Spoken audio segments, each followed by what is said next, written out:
O tema desse mês de março é salvação das almas. E Deus tocou no meu coração, tocou meu espírito para falar. Ele me deu uma palavra sobre salvação de almas, sobre como só a vida em Cristo, como as pessoas precisam de almas. E Deus foi me ensinando, o Espírito Santo foi me ensinando cada vez mais. E eu fui mudando a visão que eu já tinha, como é importante a vida com Cristo. Obrigado. Isso é a vida com Cristo. E Deus foi falando comigo sobre salvação das almas, e Ele me deu alguns versículos sobre isso. Eu vou ler 2 aqui hoje, mas existem muitos versículos relacionados à vida e só a vida com Deus. Sempre que a Bíblia fala vida, vida eterna, está se referindo a Deus, a Cristo, a Jesus. Sempre. Eu não vou ler todos os versículos aqui, são um monte, são bastante. Eu vou ler 2. O primeiro capítulo que eu irei ler fica em Lucas 15. Lucas 15, versículo 11. Quem tiver sua Bíblia e quiser abrir, pode abrir.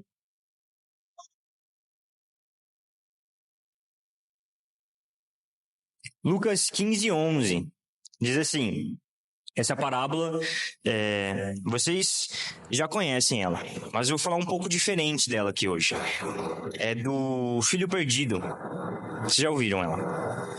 Jesus continuou. Um homem tinha 2 filhos. Eu vou ir lendo, eu vou parando e falando sobre. Amém? Eu vou ir lendo, eu não vou ler tudo e falar. Eu vou ir lendo, parar, falar sobre. Jesus continuou. Um homem tinha 2 filhos. O mais novo disse a seu pai: Pai, quero a minha parte da herança. Assim repartiu sua propriedade entre eles. Não muito tempo depois, o filho mais novo reuniu tudo o que tinha e foi para uma região distante e lá desperdiçou os seus bens vivendo irresponsavelmente. A gente tem que entender que se eu ler todo esse versículo, você vai ver lá no final dele, eu não vou ler todo ele, você pode ler depois, fica em Lucas 15. Se você ler todo ele, você vai ver o que esse filho desperdiçou, o que ele gastou com prostituta e várias outras coisas. Você vê lá no final dele. Mas aqui eu quero pegar o primeiro erro dele. O primeiro erro dele foi se afastar do pai. Sabe aqueles dominós? É dominó, né?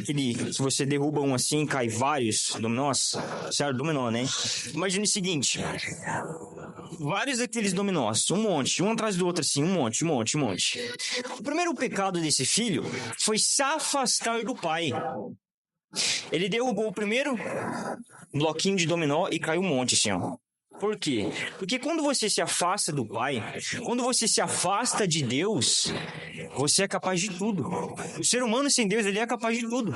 Às vezes a gente julga uma pessoa que está no mundo fazendo uma coisa e a gente fala, nossa, que absurdo, como ele é capaz de fazer isso. Só que aquela pessoa não tem Deus. E uma pessoa sem Deus, não é exagero, uma pessoa sem Deus é capaz de tudo. De tudo. Ela não tem o Espírito Santo, ela não é nascida de novo. Se você se afastar de Deus, todos nós temos uma natureza pecaminosa. A gente tende pro errado. Natureza adâmica. A gente é capaz de tudo. Por mais que a gente já nasceu de novo. Se afastou de Deus, esse homem se afastou do Pai. Primeiro erro, primeiro vacilo foi se afastar do Pai. Se você se afastar da presença de Deus, se você parar de orar, parar de ler, é um efeito dominó. Esse foi o seu primeiro erro. E vai vir outros, e outros, e outros, e outros, e outros. Igual esse homem aqui. Vários erros. Mas por quê? Por conta de uma decisão. Se afastar do Pai. E é esse dominó. Vários outros pecados. Mas eles foram desencadeados porque ele cometeu se afastar do Pai. Então, se você se afastar do Pai, e você vai entender lá no final que isso está ligado com a salvação das almas, e como é importante a salvação das almas, como é importante as pessoas, você vai entender no final. Mas um pecado, que é se afastar do Pai, desencadeia todos os outros. Amém? Estão entendendo? Vou continuar aqui. Mas novo reuniu tudo que tinha e foi para uma região distante e lá desperdiçou seus bens vivendo irresponsavelmente. Depois de ter gasto tudo, houve uma grande fome em toda aquela região e ele começou a passar necessidade. Por isso foi empregar-se com um dos cidadãos daquela região que o mandou para o seu campo a fim de cuidar dos porcos. Ele desejava encher o estômago com as vagens de alfarrobeira que os porcos comiam, mas ninguém lhe dava nada. Caindo em si, ele disse: quantos empregados de meu pai têm comida de sobra? E eu aqui, morrendo de fome. Eu me porei a caminho, eu voltarei para meu pai e lhe direi. Isso é até engraçado. Pai, pequei contra o céu e contra ti. Não sou mais digno de ser chamado teu filho.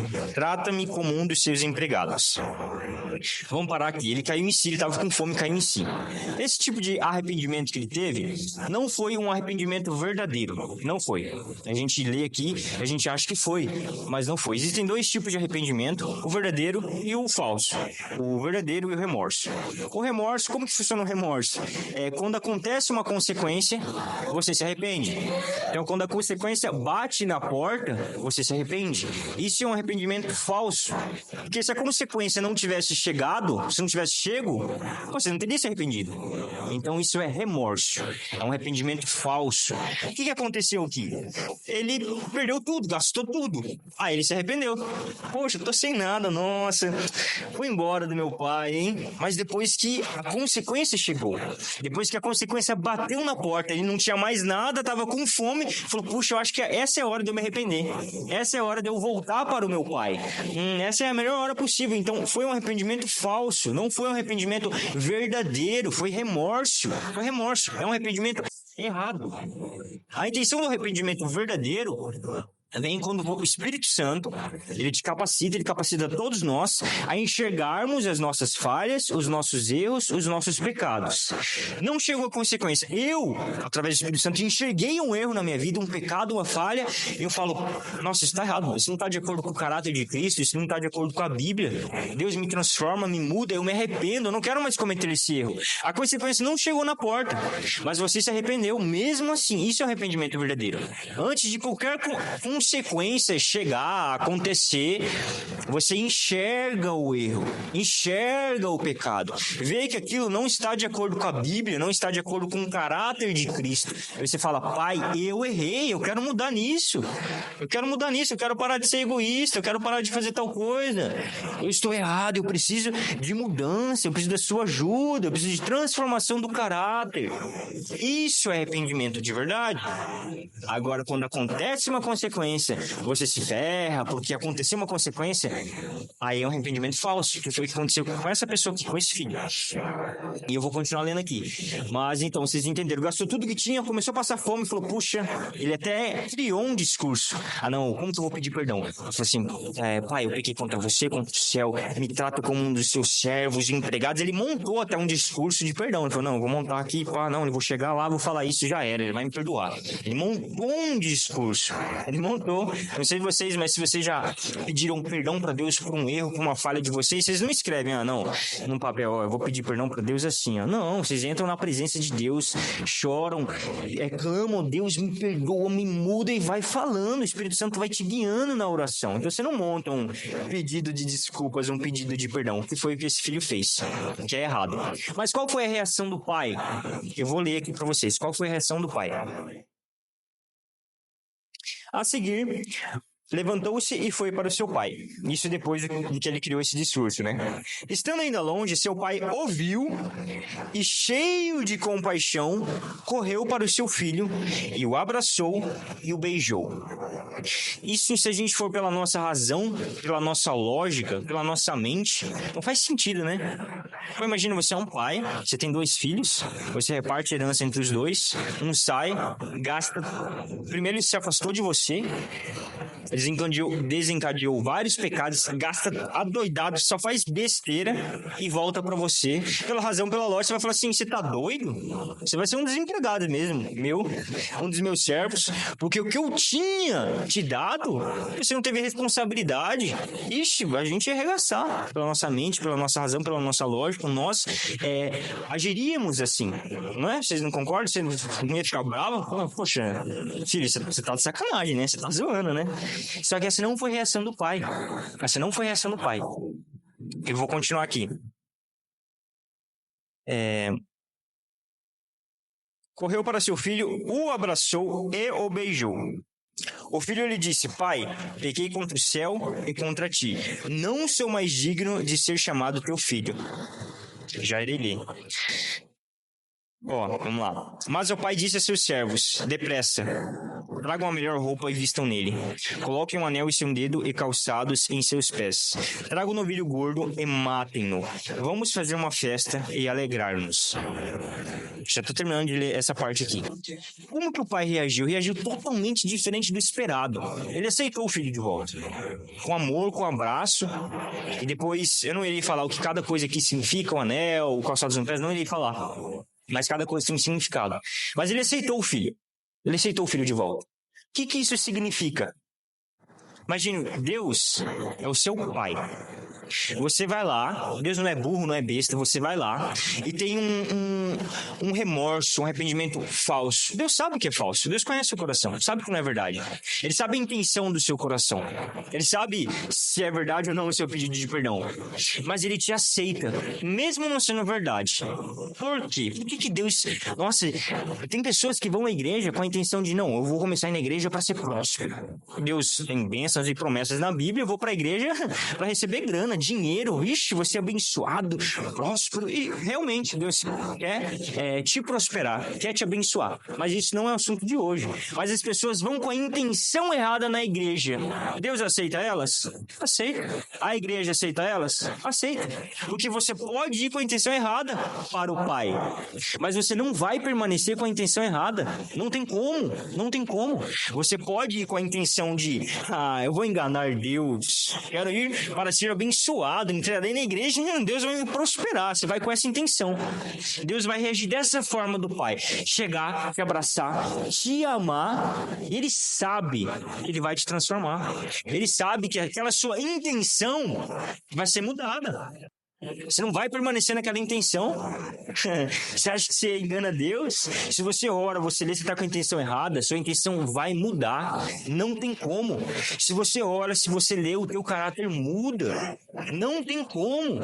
Você passa a ter a mente de Cristo, as atitudes de Cristo. A Bíblia tem essa mudança. Ela causa essa mudança em você, no teu caráter, na sua maneira de pensar, na sua maneira de agir por completo. Então Deus te aceita. Aceita, assim como o pai aceitou. Aceita. Ele sabe a sua intenção. Ele, meu filho veio aqui, o arrependimento nem verdadeiro é. Mas como eu amo esse meu filho. Tá tentando me enganar, mas como eu amo esse meu filho. E como eu irei mudar esse meu filho. Essa intenção dele vai ser transformada. Vai ser completamente mudada. Filho, eu te amo. Deus falando isso. Olha, esse amor pelas almas. É um amor tremendo. É um amor tremendo.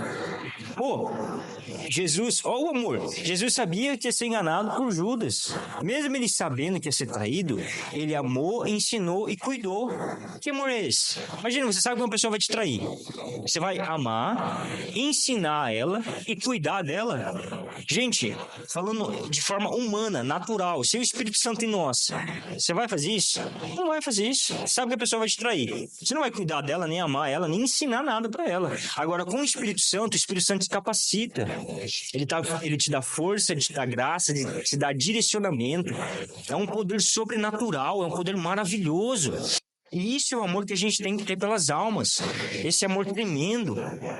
Só Deus pode te ajudar. Só Deus pode te capacitar a isso. Nós não conseguimos sozinho. E é besteira a gente tentar fazer coisas sozinho. Amar, olhar para uma alma com um olhar de, nossa, ele necessita de Cristo. Você sozinho não consegue. Você precisa ter os olhos de Cristo. Enxergar na maneira de Deus. Olhar para uma alma, uma pessoa que não é da igreja, que não nasceu de novo. Você olhar com os olhos de, ela precisa da vida. E você já vão entender. Como assim precisa da vida? Só em Deus a vida. Isso não é nenhum exagero. Então, para a gente enxergar dessa maneira as almas, assim como esse pai enxergou o filho dele, só com Cristo, só com Deus, só através de Deus. E que amor tremendo. Aceitar, mesmo sabendo que a intenção é errada. Quero ser próximo. Abraça, amo você. Eu sei que você me quer agora, só porque você quer dinheiro. Mas eu vou te transformar. Eu vou mudar a sua intenção. Agora você só quer porque você quer dinheiro, a pessoa que vai na igreja para ser próxima. Ele tá te amando, te abraçando e falando assim, mas daqui a pouco, quando você continuar aprendendo de mim, do meu caráter, a sua intenção não vai ser mais essa. A sua intenção...